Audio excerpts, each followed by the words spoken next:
आपण या व्हिडिओमध्ये फॅट ॲब्सॉर्प्शन पाहणार आहोत. तर फॅट ॲब्सॉर्प्शनसाठी आपण हे पाहूया की फॅटचे किती टाईप्स असतात. तर फॅटचे आपण पाहूया तर पहिला असतो लाँग चेन, मीडियम चेन आणि शॉर्ट चेन. तर लाँग चेन असेल तर त्याच्यामध्ये असणारे greater than 12 carbons. Medium chain असेल तर त्याच्यामध्ये असणारे 6 to 12 कार्बन. शॉर्ट चेन असेल तर असणार आहेत लेस दॅन 8 कार्बन्स. या प्रकारे कार्बनचे त्याच्यामध्ये किती नंबर्स आहेत त्याच्यानुसार आपण त्याचे डिफरंट टाईप्स करतो. तर आपण आता हे पाहूया की सोर्सेस नक्की काय आहेत.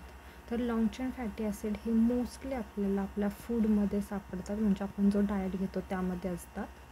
मीडियम चेनसुद्धा फूडमध्ये सापडू शकतात, म्हणजे लाईक कोकोनट ऑइल वगैरे याच्यामध्ये असतात.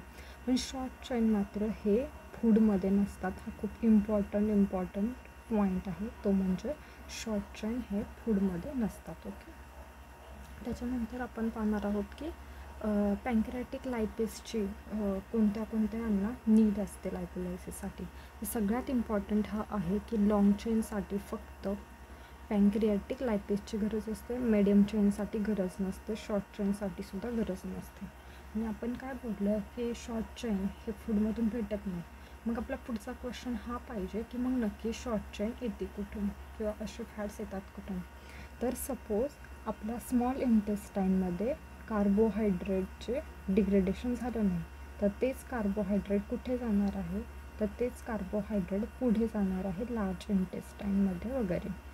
मग ते जेव्हा अनडायजेस्टेड असतं किंवा नॉन ॲब्सॉर्ब्ड कार्बोहायड्रेट्स असतात, तिथे बॅक्टेरिया काय करतात, बॅक्टेरिया त्याच्यावरती ॲक्ट होतात आणि त्याच्यामधून जो फॅटी ॲसिड बनतो तो असतो शॉर्ट चेन फॅटी ॲसिड. त्यामुळे हा डाएटमधून न मिळता हा आपल्याला अनॲब्सॉर्ब कार्बोहायड्रेटच्या डिग्रेडेशनमुळे मिळतो आणि हे काम कोण करतात, बॅक्टेरिया करतात. आता मला हे सांगा की मग स्टूलमध्ये कोणता सापडेल. लाँग चेन तर डिग्रेड होणार आहेत, डायजेस्ट होणार आहे. मीडियम चेनला तर पँक्रियाटिक लायपेसची सुद्धा गरज लागत नाही, ते तसेच ॲब्सॉर्ब केले जातात. म्हणजे हे दोन्ही सापडणार आहेत का नाही, तर मेजॉरिटी आपल्याला स्टूलमध्ये शॉर्ट चेनवाले सापडणार आहेत. हा इम्पॉर्टंट पॉईंट आहे. आपण आता पाहूया की फॅट मेटाबॉलिझम नक्की होतं कसं. तर आपण जे पण काही फॅट घेतो बॉडीमध्ये ते मोस्टली ट्रायग्लिसराईड फॉर्मॅटमध्ये असतं, म्हणजे ग्लिसराईडचे 3 ग्रुप्स त्याला अटॅच असतात. पुढे जाऊन काय होतं, तर या ट्रायग्लिसराईडवरती आपला पँक्रियाटिक लायपेस ॲक्ट होतो. जसा पँक्रियाटिक लायपेस ॲक्ट होतो तसाच ट्रायग्लिसराईडचा मोनोग्लिसराईड आणि फ्री फॅटी ॲसिडमध्ये कन्व्हर्जन होतं. हे कळलं.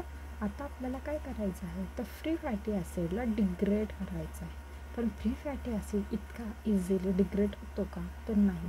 तर त्याला लागतो बाईल सॉल्ट. पण बाईल सॉल्ट कुठे मिळणार आहे आपल्याला, तर आपण त्याच्यासाठी एकदा बाईल सॉल्टचा कॉन्सेप्ट समजून घेऊया. त्यासाठी आपण इथे पाहूया. आपल्याकडे काय आहे, लिव्हरमध्ये काय आहे, कोलेस्ट्रॉलपासून आपल्याला भेटतो बाईल ॲसिड. बाईल ॲसिडमध्येच नंतर आपण जर त्याच्यामध्ये ग्लायसिन आणि ट्वारिन ग्रुप अटॅच केले, कोणते ग्लायसिन आणि टॉरिन, जर हे 2 ग्रुप जर अटॅच केले तर आपल्याला भेटतो बाईल सॉल्ट. आणि हा स्टोअर केला जातो गॉल ब्लॅडरमध्ये. आणि जेव्हा आपण फॅट फूडमधून घेतो तेव्हाच हा बाईल सॉल्ट हा स्मॉल इंटेस्टाईनमध्ये येतो, गॉल ब्लॅडर. आता फ्री फॅटी ॲसिडवरती बाईल सॉल्ट आल्यानंतर काय होतं, फ्री फॅटी ॲसिड बाईल सॉल्ट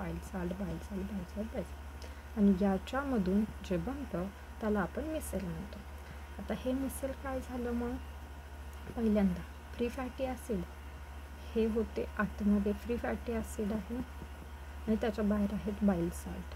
आता हे इझिली एंटेरोसाईटमध्ये एंट्री घेणार, म्हणजे आपल्याला एंटेरोसाईटमध्ये जर एंट्री घ्यायची असेल तर आपल्याला मिसेल फॉर्म करावा लागणार आहे. आणि इथे आता मिसेल फॉर्म झाला आणि मग त्याने कुठे एंट्री घेतली, तर त्याने आता एंट्री घेतलेली आहे आपल्या एंटेरोसाईटमध्ये. ओके. फ्री फॅटी ॲसिडला एंटेरोसाईटमध्ये एंट्री घेण्यासाठी मिसेलमध्ये तयार व्हावं लागतं, कन्वर्ट व्हावं लागतं. आणि त्याच्या कन्व्हर्जनसाठी जर हेल्प कोण करत असेल तर ते असतो बाईल सॉल्ट. आता पुढे जाऊन एंटेरोसाइटमध्ये जेव्हा फ्री फॅटी ॲसिड येतं तेव्हा त्याचं काय होतं तर इस्टरिफिकेशन आणि कायलोमायक्रॉन फॉर्मेशन होतं. इस्टरिफिकेशन आणि कायलोमायक्रॉन फॉर्मेशन होतं आणि परत एकदा जो पण काही आपला बॉईल सॉल्ट वगैरे आहे तो फ्री फॅटी ॲसिड्स हे पुन्हा रिटर्न लिव्हरकडे जातात. अशा प्रकारे आपल्या फॅटचं ॲब्सॉर्प्शन होतं. थँक्यू.